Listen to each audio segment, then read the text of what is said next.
So while this cat is killing me with love and scratches, I have set the temperature for 195, probably 200 degrees, and the time I set for 11 minutes just to warm up the stone that's inside there.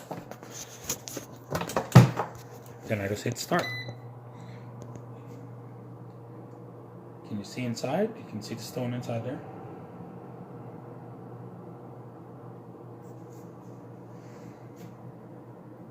And that's what it's going to do. I'm just going to warm up the stone and we'll put the pizza in. Should take about a good 10 minutes.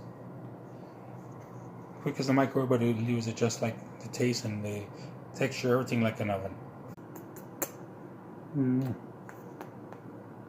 How are you scratching me up, man?